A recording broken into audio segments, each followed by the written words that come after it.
the Almost Daily Zencast. Hosted by the incorrigible Mr. Zeppo. Let's talk Trump. Hello and namaste, friends. Thank you for tuning in. I keep forgetting to make a version of the opening that doesn't say, let's talk Trump, because increasingly, I want to talk about other things going on in the land of Trumptopia, and not necessarily the great orange one himself. Let's get to it today. I want to address the myriad of things I have been observing. As you may have noticed, dear friends and followers, I took quite a few days off just then. And this time, not for personal reasons, not for work reasons. I didn't have to travel to another dimension. I didn't have to go work on an epic theater project that took up all my time. I wanted to listen more than I spoke. I wanted to observe and pay attention. I wanted to... Oh, in breaking news, I'm getting an alert right this second on top of my... on top of the Sprecher app. Apparently, NASCAR has banned the Confederate flag at all its events. A tiny step of symbolic progress. Huzzah! We'll put a pin on that, in that, put that up on the board, because that's a whole area of discussion that people are going at each other like tooth and nail about, with the removal and destruction or defacing of statues of old white slave owners, and this now growing momentum of various places and organizations banning the Confederate flag, and other symbolic gestures like the painting of the slogan Black Lives Matter, and the renaming of that part of town in Washington. People are all up in arms, right? But I wanted to start with something else first. What is it, 15 or 16 days ago now? I think it's 16 days ago. George Floyd was unjustly, illegally taken into, basically kidnapped on the street. He was arrested, and let us not forget for what, okay? He was accused by a store owner of spending a counterfeit $20 bill. That's happened to me once. And I didn't get 4 police officers pinning me down on hot asphalt with their knees in my back. I don't want to make this about me, but I do want to open up our discussion with this. A $20 bill that might have been counterfeit. Never, ever, ever, in any way, shape, or form, barring the suspect producing a weapon and attempting to cause harm to other people, should result in someone's death. A suspect $20 bill that might be counterfeit could be handed back to the person, and they could be asked to leave. The $20 bill could be torn up, and that person could be asked to pay with other funds. You could escalate things to calling the cops, but then that cop could have issued a direct summons to appear in court for apparently passing a $20 bill, where you then go find out if you did or you didn't, and you pay a small fine. Or a ticket, which is what a ticket is, right? A ticket is an instantaneous fee and summons to appear in court. Now, let's set aside and not give any airtime right now to the multitude of competing conspiracy theories about what really happened. Because just like with the 40 some odd competing and totally irrationally incongruent conspiracy theories about what COVID-19 really is, I don't want to waste any time with that right this second. I don't put very much stock in that. And here's why, for those of you curious. I spent more than a couple of years believing in the conspiracy theory community and considering myself a member. If we could have carried cards and been officially card-carrying members, I would have done so. That was 30 years ago.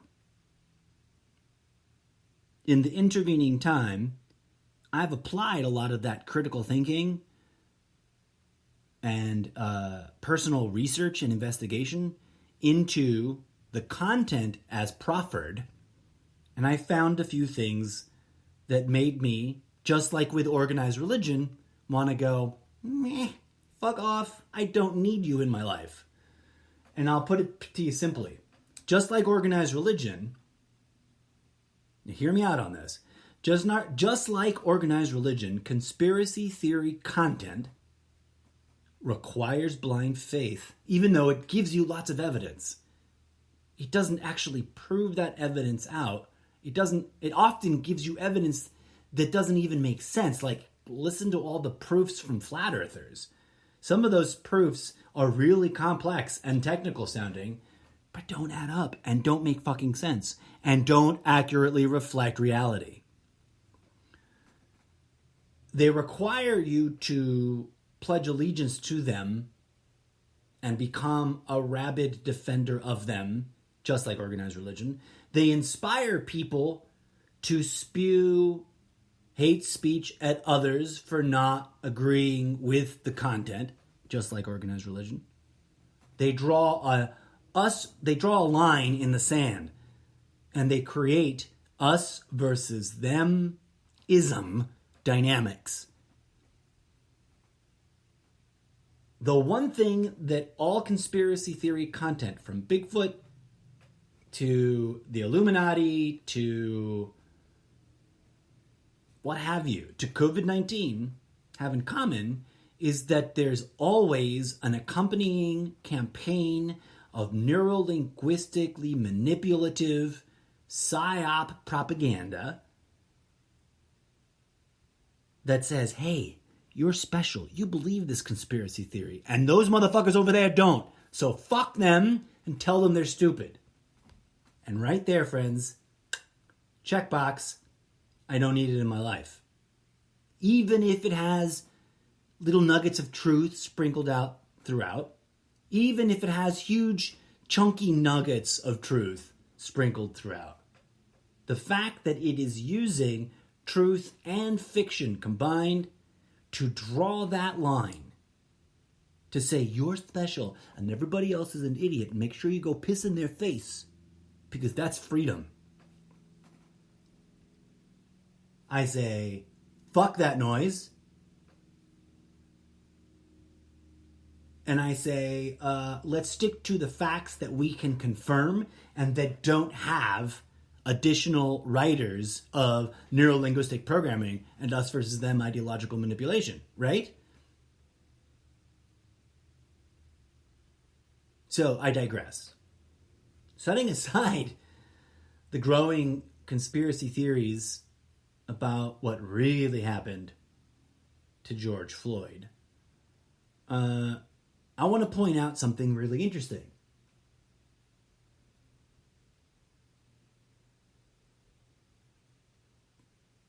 Most of those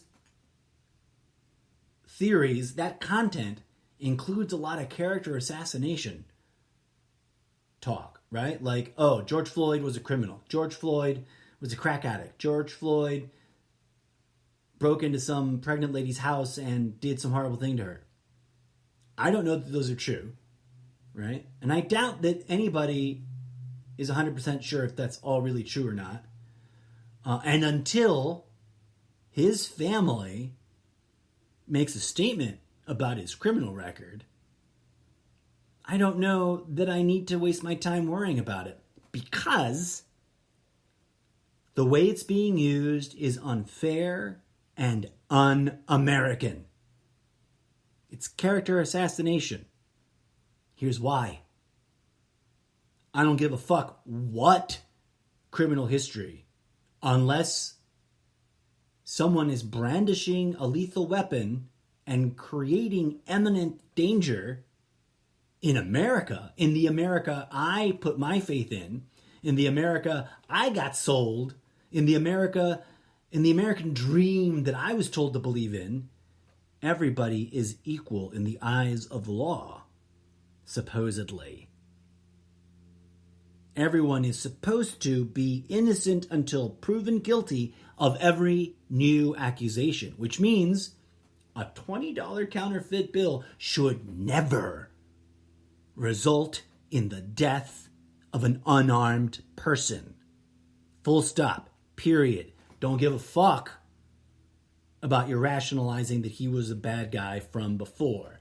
In America, people redeem themselves. In America, we believe that you can give up your life of crime, find Jesus, and become a good person. And to the best of my ability to understand, whatever run-ins with the law George Floyd had, the details of which I've not bothered to verify, because this is what I believe in, right? I realize how I sound saying I haven't bothered to verify whether or not. The point is, even if the entire rap sheet is 100% accurate, is I've literally seen what looked like kind of photoshoppy, fuzzy, hard to read documents that claimed to be unmanipulated, undoctored proof that he has, that George Floyd had a long rap sheet, had multiple instances of criminal activity in his past. In America, you do your time and you find your remorse and you pay your debt to society, and you're supposed to then be seen as worthy of the same equal rights as anybody else. Full stop. So it's really telling to me that that there's a bunch of people peddling this kind of talk. And I'll put a pin in that, because I have a theory about, right? Like, I want to come back. I guess I'm going to say fuck conspiracy theory, but that doesn't mean I don't believe it's happening. It's obviously happening. Conspiracy theory content is being peddled. Something's going on. But we'll come back to that. I've already talked about it before in the show, and I'll talk about it more. But right now, I'm going to come back to this point that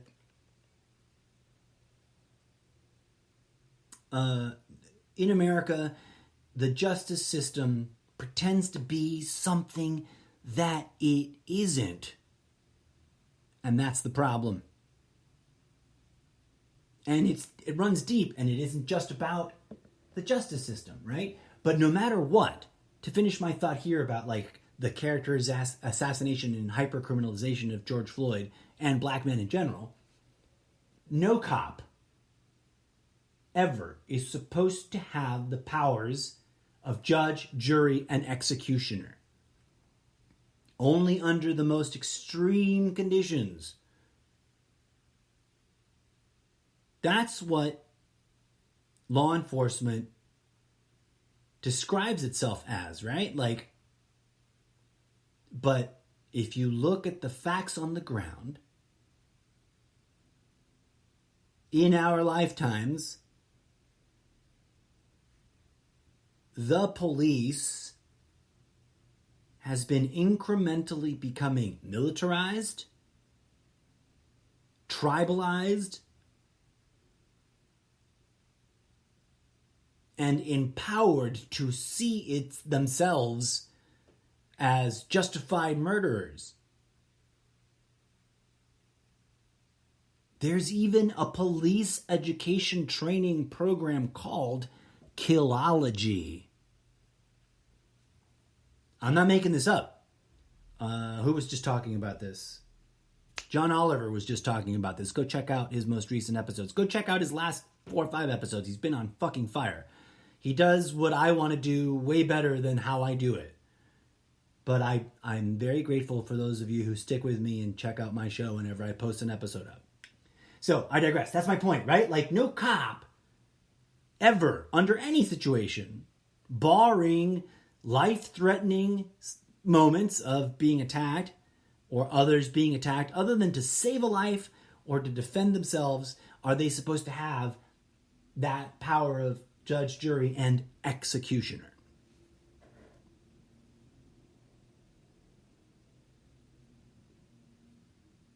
So, like, what the fuck? And of course, as we have progressed through the last 15 days, last fortnight of civil unrest, of police brutality, continued police brutality, for it must not be ignored, it must be acknowledged that civilians have killed cops and cops have killed civilians. In the 16 days, here in America, in the 16 days of protest and rioting and this juxtaposition of utilizing our free speech and others jumping on a bandwagon of pushing the limits and turning towards criminality, cops have killed more people, and people have killed cops.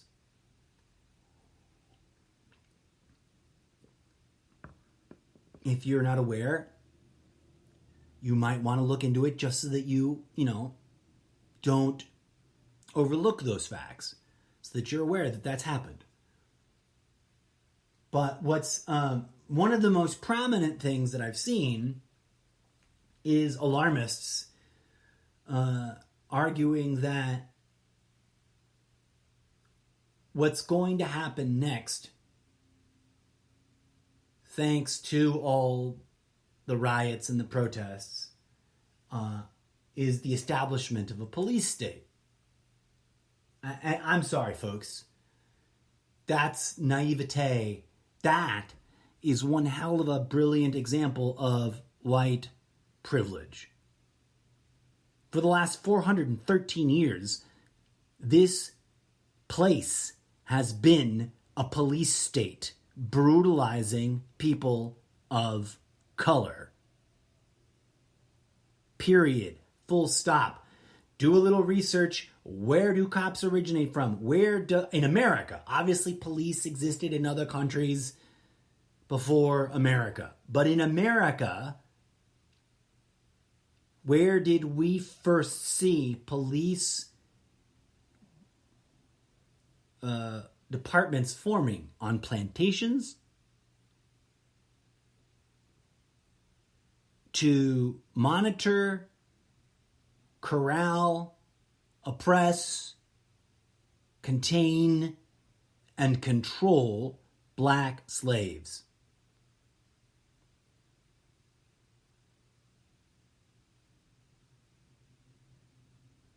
That's their root here in America. So don't scream at me about a police state when everyone who isn't white has lived in fear, literal fear, that works its way through your body of the police for 413 years. Where do I get that number? People are going to be like, but America's only 217 years old. The United States of America was established in 1776, making it currently 244 years old. That's weird. I'm 244 years old. Well, I'm 44 years old, and I've been around for 200 years. Not in this dimension, but in another. That's a complicated story that's got to do with the books that I'm writing. Go read them on Wattpad. They don't make any sense right now because I've only got like chapters 1 through 3 up of any given title. But shameless plug. I apologize for that. That was horrible. I digress. The United States of America was established in 1776. That's 244 years. The first of the 13 colonies, which relied on slavery and the butchering of Native Americans, was established in 1607. That's 413 years.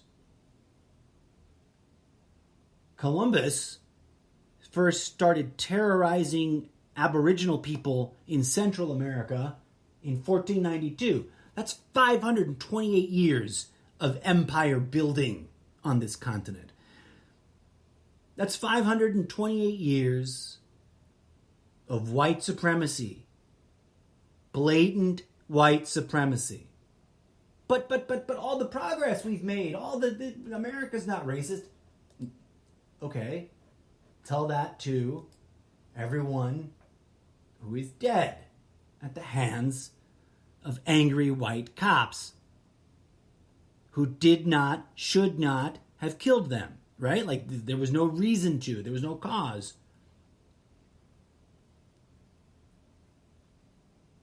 I saw a lot of that in the last, 15 days. Alarmism about the police state. Surprise, surprise, you're late to that party, buddy. If you don't believe me, go watch Burn the Motherfucker Down, documentary about the race riots leading up to the 1992 riots. So, like, all the racial tension leading up to the 1992 race riots. Go watch that shit. Similarly, there's been a lot of alarmist propaganda bullshit about how they're trying to start a race war. Fuck off with that noise. If you see people posting that, kindly remind them that at least here in America, the last 413 years have been a motherfucking race war already. We're not trying to start a race war. We're trying to end one that has been going on since Christopher Columbus came over here and decided that skinning indigenous people alive might convince them to believe in their white-haired, blue-eyed Jesus.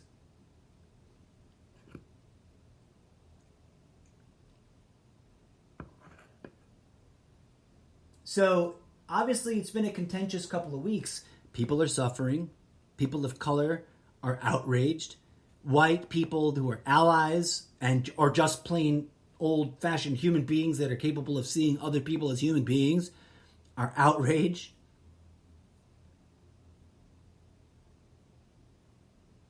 And people are learning. I want to take a moment here and read a comment that a friend shared on social media. I've talked to this friend. They've given me permission to read it anonymously. And this is from around, I believe, Blackout Tuesday, in response to some of the confusion there, but also the general set of circumstances going on. So, my friend writes, first, I learned that hashtagging a black tile with Black Lives Matter does more harm than good, as it would fill out the stream with black tiles when it should be full of information pointing towards sources that help. I want to expand on that. I learned that lesson the same way. I woke up that day. I had not received the memo about Blackout Tuesday. Didn't find out about it till later when a different friend with similar context going on, who was really aware of it, came to my page and started giving me a lot of grief about what I was posting about, to my deep confusion, because I was posting very supportive things. As a foreign-born immigrant to the United States of America, came here legally, got a green card. Everybody else in my family has taken their citizenship test and paid those fees. I've talked about this on the show before. I feel that I have a very valid right to say that I did not grow up in white culture. I did not grow up self-identifying as a white person in the way that Americans do. White people in America. So when I moved here, all of that was foreign to me and a bit difficult for me to even process. And it wasn't until I started really questioning organized religion and politics. And mind you, I started doing that at a very early age. By 13, I'd come full circle and done a lot of questioning and a lot of investigation and a lot of research into the issues with organized religion, the problems with politics, and the reason why race is such a difficult subject in America. By 13, I was, having a lot of epiphanies, which some might say people weren't ready for. But, I got yelled at by people on all sides for talking about how the word race was actually invented by slave peddlers, slave merchants, people who bought and sold slaves, created the distinction that we, whoever, and I don't mean to include myself here, that they, those who were ordained by God, according to them, to be able to own slaves, were of a higher order race than those who were destined to be slaves. We can get into a whole huge, deep can of worms about the word race, the ideological models about race, the cultural paradigms that use race, and the direct, personal, lived experiences and phenomenological history of people within their identified races. That's a whole episode. Let's come back to that. But, so Blackout Tuesday, right? There was a memo going around encouraging allies of the Black Lives Matter movement to not post, to respect and lift up the voices of black people. Well, I suck. I didn't get that memo. I swear on a stack of Bibles or the Quran or whichever holy book you want me to swear on, I'll swear on it. No disrespect. Because it doesn't matter which, right? Like, they're equally, to me, filled with deep, buried, and lost truths, and also riddled with a bunch of nonsense. Because people are people, and that's what we do. But that's a sidebar. That day, I swear to you, I woke up and I saw a friend had replaced their profile picture with a blank black square and had hashtagged Black Lives Matter. Now, some might say that I'm a follower or a joiner for having just right then quickly followed suit, but it made sense to me. Stand in solidarity and fill social media with blackness. And you know what? I'm not a follower. I don't jump on every fucking trend I see trending on the trend-o-mill that is social media. But that one made sense to me. The shit I agree with, I'll support. And I often like and support things that I don't duplicate and don't share. But this one made sense, and it was simple, and I was not sure what I was going to do with my first 10 minutes on social media. At any rate, I'm not trying to make excuses for myself. Later on, my friend pointed out to me, after a complex and confusing conversation, a different friend than whose post I'm reading, that I'd missed the memo and that I was supposed to be, taking a day of silence on social media. So I fucked that up. But also, I never saw the memo. And also, even if I had seen the memo, I could have chosen not to participate and not have lost my status as an ally if I felt like what I was posting, I don't know. That gets into a nuanced, complex place. I respect what my one friend was trying to correct me about, even though at the time I felt like she was judging me as not ethnic enough to support the Black Lives Matter movement.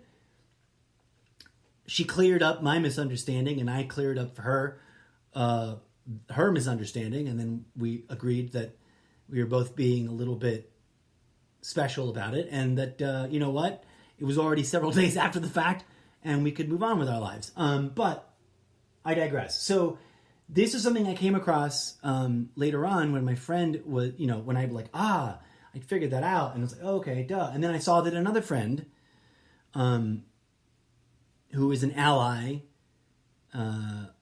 who is Asian, and therefore, sort of one of those others that isn't, there's obviously tension between Black culture and Asian culture, as we've seen right here in Southern California. Go watch that documentary, Burn the Motherfucker Down, or Let the Motherfucker Burn Down. I forget. It's based on the song title. All right, let me return to my friend's quote and wrap that up. So my friend continues, second was remembering that we have every right to be angry with those who abuse their power behind a police badge or political office. However, there are plenty of officers and politicians who take pride in their job to serve and protect their communities. Some are even joining in the peaceful protests. Although there's controversy about that, I'm interjecting. Obviously, some police, there's content going around accusing the police of using that as false surrender. The kneeling with the protesters, false surrender to get them in close, and then pow, pow, pow, here's some pepper spray. Was that every instance of a cop kneeling with a protester? I don't think so. Did some cops maybe do that? Possibly. I didn't get to see that in any of the streams that I watched, but whatever. Let us continue with my friend's post. Some are even joining in the peaceful protests. Third was my friend's comment on my initial post of this. It reminds me that I am very removed from a lot of the injustice that remains in this world. I am certain that they say what they do to educate me on the harsh reality that they come from, and that they come from a good place. Everyone is capable of great kindness. That's one of the things I wanted to spotlight about my friend's post. My friend, being Asian, has suffered plenty of, Asian people have suffered plenty of racism in this country. But for whatever reason, like the Irish and the Italian, they kind of seem to have, in the very American way of living the American dream, have muscled through it and now are a little bit less disrespected than they were when they first came in, and many find themselves in positions of affluence and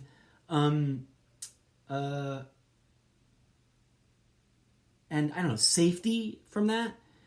That isn't to say that black people haven't achieved the same, but somehow there's still a larger gap in that. Well, I don't have the numbers in front of me, right? And there's a lot of speculative argument about cops kill more people of non-African ethnicity than they do of black people. There's a lot of muddying the waters out there. The point is, everyone is capable of great kindness. And as my friend goes on to point out, as well as great cruelty. And I am still learning when I can, what I can do about how to respond to politics. my friend then wraps up saying, I hope I am making baby steps in a direction I can be proud of. Now that's an attitude that I was impressed by because, quite frankly, her point is really deep. And there's all this argument, right? Like, a lot of people are countering or counter-protesting or speaking out against the Black Lives Matter movement, and have been since its inception. Not all of them are basing their opposition on the conspiracy theory that George Soros, who is both Jewish and a Nazi, apparently, according to some of the conspiracy theories, he's a Jewish Nazi that is single-handedly funding the Black Lives Movement and using it to start a race war. Many of the people who have spoken against the Black Lives Matter are actually well-intentioned people who are not overtly racist or who are not acting out on some unfortunate conditioning received through some conspiracy theory. They are just white folk who don't get what they sound like when they say, no, you can't protest like that, right? Like if Kaepernick couldn't take a knee, then what do you want? Like, if you can't do it peacefully and you can't do it violently and you can't say that Black Lives Matter, like, what the fuck are people of color supposed to do? Everyone is capable of great kindness as well as great cruelty, right? A lot of naysayers or let's just say, I don't want to call them white supremacists or racists because many of them believe themselves not to be. They just oppose the Black Lives Matter movement. A lot of all life matters white folk will bring up, black on black violence or point out that according to some sources, cops kill more white people than black people.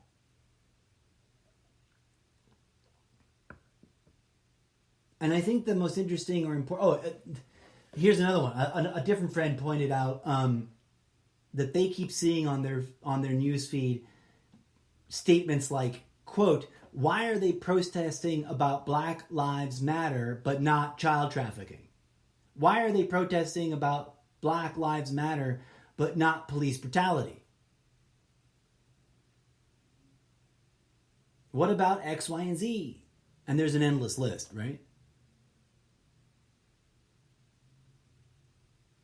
This other friend points out there's a lot of they talk there. Who are they? And why are you opposing them?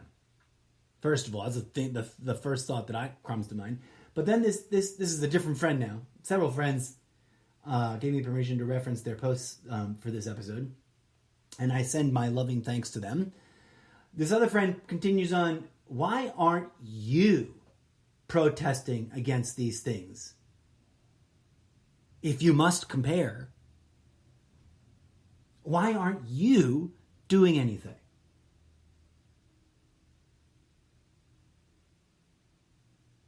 This friend concludes, perhaps it's just a highlight of how much has to change and how much unity is needed for all of these things, because divided, nothing ever will change.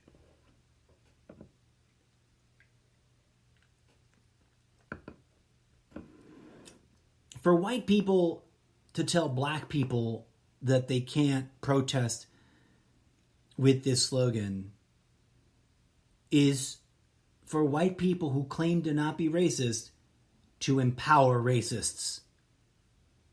And quite frankly, after observing the kinds of conversations going on in social media and taking note of the kinds of memes being peddled around, it seems to me, to come full circle to conspiracy theories, here's a conspiracy theory, my friends. It seems to me kind of clear that there is an organized attempt to manipulate well-intentioned white folk who don't perceive themselves to be racist into being opposition voices to the Black Lives Matter movement. As someone who looks white enough to be approached by white people and given the secret handshake, and without asking, be immediately dumped into racist conversations, I gotta call bullshit on anyone and everyone who is white and is taking any form of exception to the correct and righteous grievances being addressed or called out by the Black Lives Matter movement. And I gotta call bullshit on the propaganda content that's twisting Black Lives Matter's intentions, that's misrepresenting the movement, and that's feeding otherwise well-intentioned people a lot of malarkey so that they'll be upset about the protests instead of outraged that in America in 2020, the cops will still kill a black man with impunity on the streets. This should have all ended with Rodney King back in, 91? But it hasn't, folks. Racism is real. And like COVID-19, this is a great Snoop Dogg. Well, I don't know if he actually wrote this on Facebook, but there was a Facebook post that Snoop Dogg posted on Instagram. I don't know if he also wrote it on Facebook. He might have.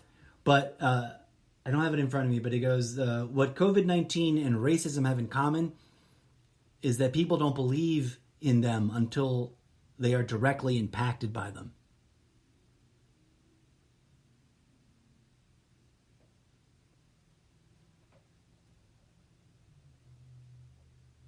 To dismiss, to belittle, to negate black voices right now, it is tantamount to saying, but I want the white supremacists to have a fair shot at getting away with what they're getting away with.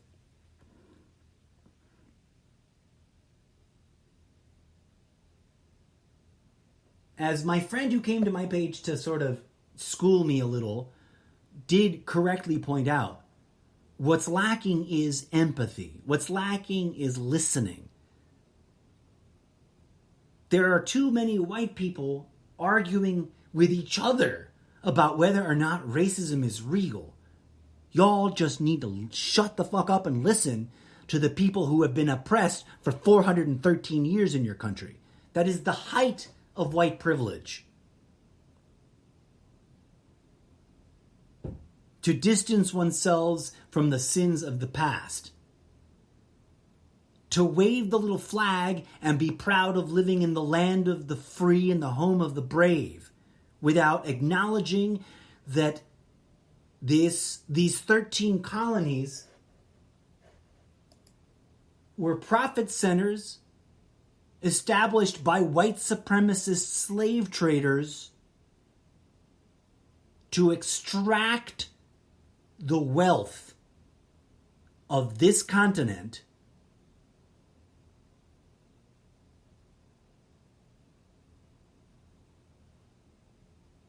without any respect or profit sharing with the native Aboriginal people that lived here originally. This land of the free was established through genocide and built by slaves. And there's a lot of rhetoric out there about how white guilt doesn't need to exist. Oh, and white people have had it really bad too. Yeah, of course. And if white people are too fucking lazy to protest about how bad their own government has made it for white people, then they don't get what's going on, and they're being manipulated by those who should very well be called postmodern white supremacists. They're out there, folks. It's a real thing. Skinheads and Nazis, KKK, and just good old-fashioned Jesus-loving white supremacists. They're out there, and they are pumping propaganda out.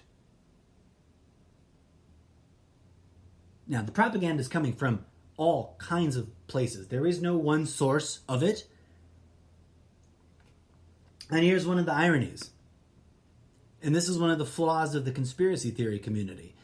The conspiracy theory community cannot conceive of the possibility that the content they so cherish is generated and distributed by the very system they think they are exposing. After 30 years of observing this country, here's where I think we are at, folks. There are vested interests that want to keep y'all busy fighting each other. Fighting each other over race, which science has disproven. And now, the thing about race is that one's own lived experience cannot be denied.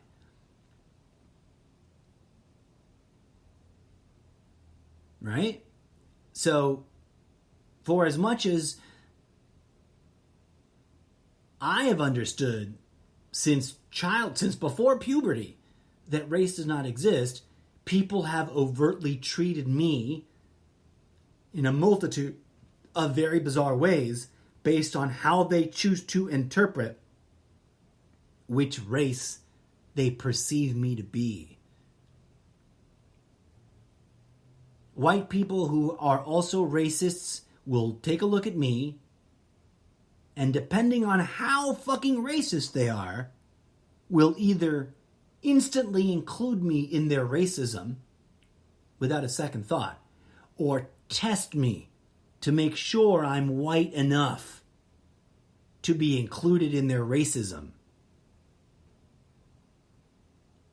And that shit is everywhere, yo. I'm talking about at the supermarket. I'm talking about waiting in line at the bank. I'm talking about getting a drink at the bar. I'm talking about in front of my own work. For all the accusations that California is this hyper-liberal, fucked up, socialist place that is going to drive America into some form of communism, there's a shit ton of motherfucking racists right here. Hiding in plain sight. And let me tell you something about actual racists that middle-of-the-ground, non-racist white Americans who truly are not racist may not understand. The racists love to pass for normal. The racists, they're no longer the old school segregationists that want to wave that prideful banner about how much they hate black people until they are wound up enough to do it. Most of them want to, slide by as normal white people. Most of them want to encroach into normal white society and gently infect everyone with intolerance. They have an agenda. They are well organized. They have multiple factions. There's various groups and various degrees of racists. And then there's the passive-aggressive, don't think of myself a racist that would never label themselves that way overtly or even consciously, but still hold indoctrinated grudges against people who are different than them. It's a slippery slope. It's a sliding grayscale of how much of the indoctrination got into you. It is not a monolithic, it is well organized, but it is not one unified monolithic entity that will be taken out by removing Donald Trump from office. Remember that and remind each other of that. The indoctrination is littered everywhere.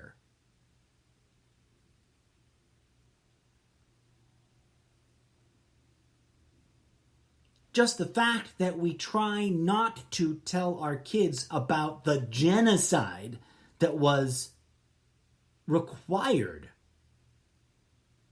for America to be America. The fact that on the 4th of July, we do not acknowledge and honor the millions of butchered indigenous American natives that were here before us, quote unquote.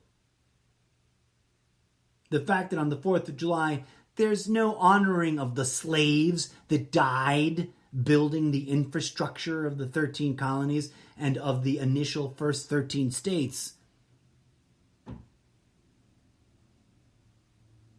The fact that this is a country that pretends to be a Christian nation sometimes, while the Founding Fathers went out of their way to overtly say, no, this is not a Christian nation. The Christian doctrine is not necessarily inherently bound up in our laws. Look it up. They said it. Benjamin Franklin, Washington, etc. A bunch of them. They went out of their way to say, hey, yo, this is not supposed to be a Christian nation. But the fact that despite that, lots of white people think of this country as a, quote, Christian nation without realizing that there are no white people in the Bible. Can you imagine how many Christians would lose their shit to realize that Jesus was not blonde-haired and blue-eyed and pale-skinned, but rather a Palestinian, very likely to have had very dark features and to have looked more like a black person than all of their pretty glowing pictures depicts him as. They'd lose their shit. They'd probably quit the religion.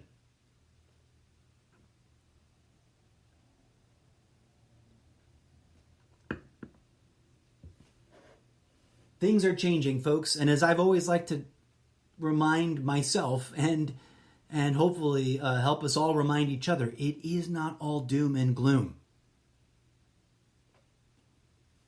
There's a lot of things that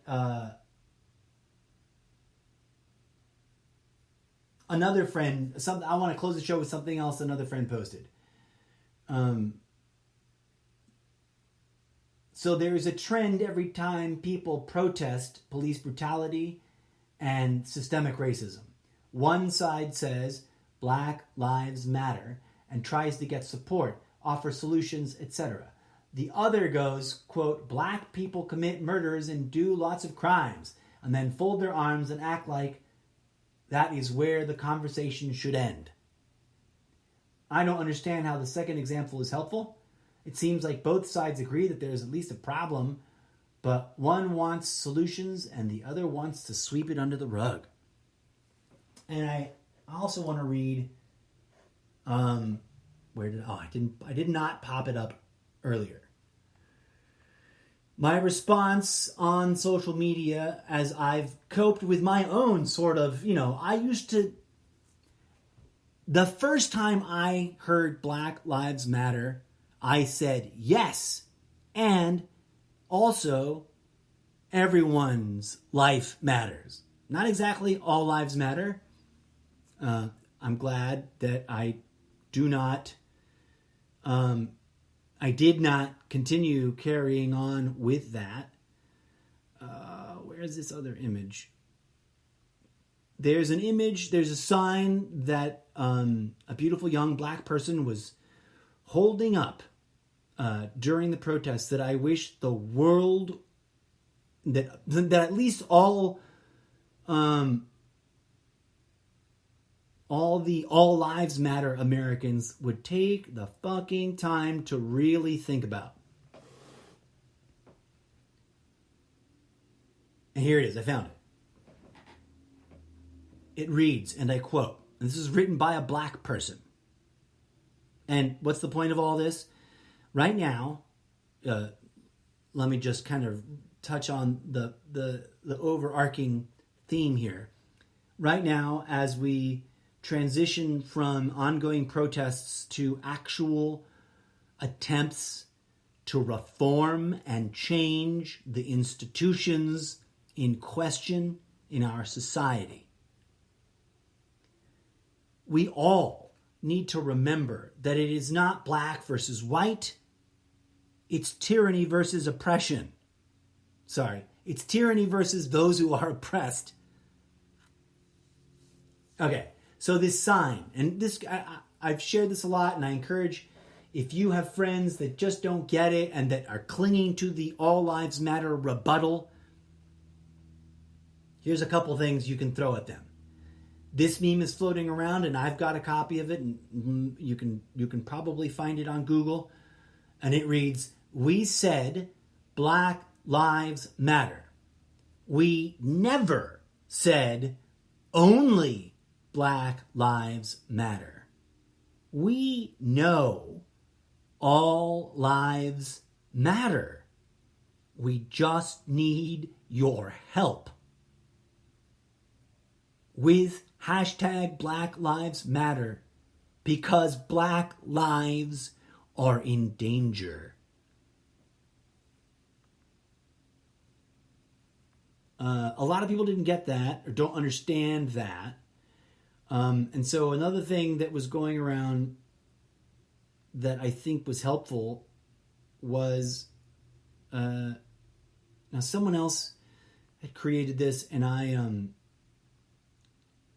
they had a weird graphic that I didn't like, and the text was all fuzzy and getting hard to read, and I made my own version of it. Here's the moment that we're in an analogy form. 5 friends sit down to dinner. Bob doesn't get the food he ordered and says, "Bob deserves food." His friends respond, "We all deserve food," and continue eating while Bob goes hungry. Now do you get it? That one's a soft one. There's another one that's very similar, but it's like one house is on fire. So that person's like, "My house matters. Spray my house." The neighbors are going to say, "All houses matter. You got to wait your turn. We're going to spray them down from left to right, and you're all the way at the right. So your house is going to burn down?" Doesn't fucking make sense. I butchered that one.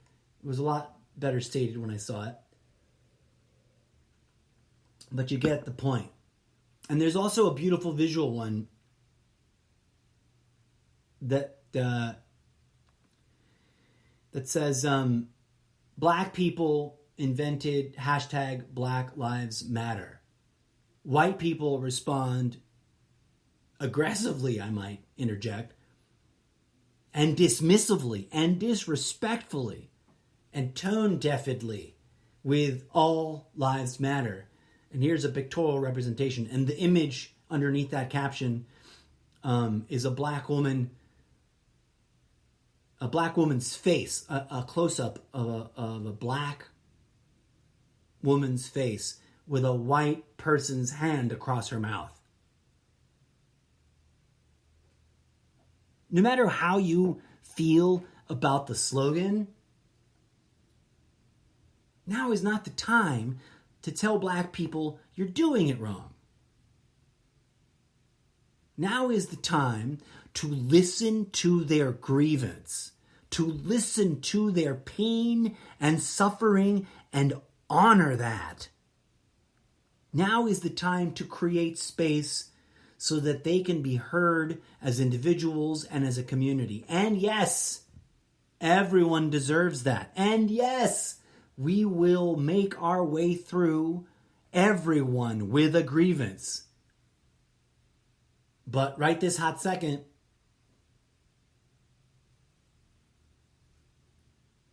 they're asking for the help the most emphatically.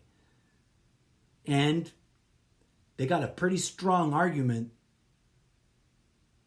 for being first in line to receive that help. 413 years of oppression. I mean, right there next to them should be the Native American people. And I've made some memes in defense of my indigenous brothers and sisters in that regard, and I will do an episode about that too.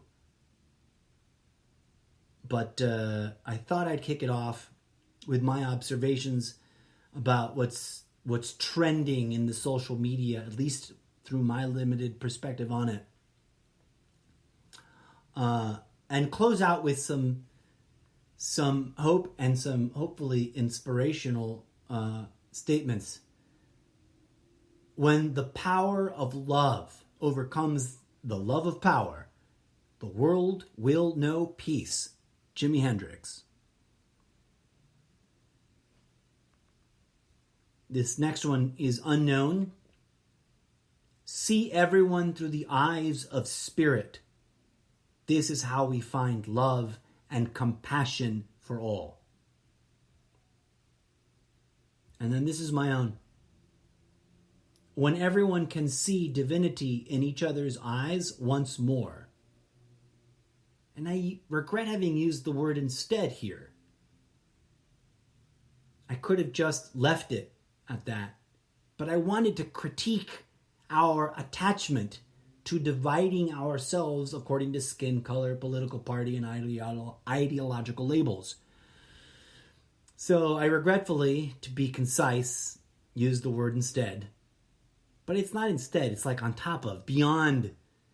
When everyone can see divinity in each other's eyes once more, beyond our skin color, beyond our political party, beyond our ideological labels, all will be healed. We can't put the cart before the horse, right? Doesn't work that way. And, humbly, I'd like to remind everyone, we cannot fight each other for peace. That's like fucking for virginity. Does not work that way. George Carlin. We must speak truth to power. We must rattle the cages of our oppressors. We must look each other in the eye and see divinity.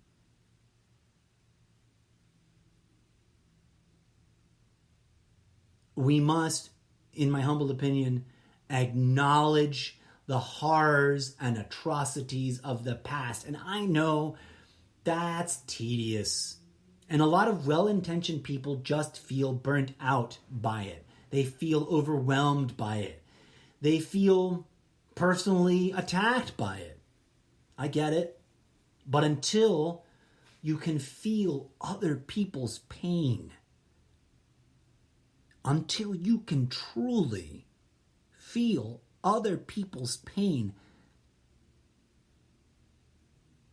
we will not be free. We will not be awakened. We will not be enlightened. We will not be the best that we can be, the fullest that we, our fullest potential will be achieved when we can transcend those limitations and help each other heal.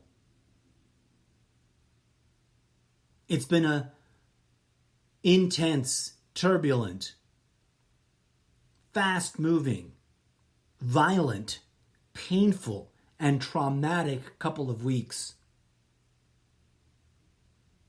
Let us remember to anchor ourselves in compassion, to root our actions in love, and to reach out to lift each other up, not silence those that we don't want to hear from. As always, my friends, I thank you humbly for tuning in and listening to me ramble about what's going on in the world. And as always, my friends, I encourage you to visit, listen to other episodes. They all interrelate. Some of the things that I put, on that imaginary corkboard of stuff to come back to, I've already done episodes, and others I'll come back to in the not too distant future. And always, always, always, may peace, love, and grooviness blossom in your heart.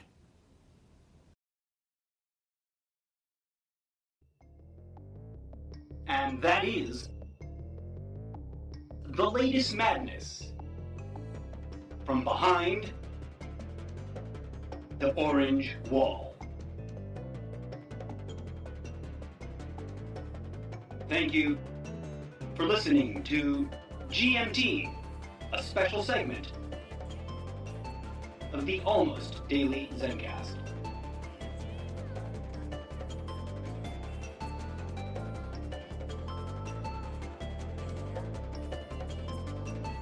Stay woke, Trumptopia. Stay woke.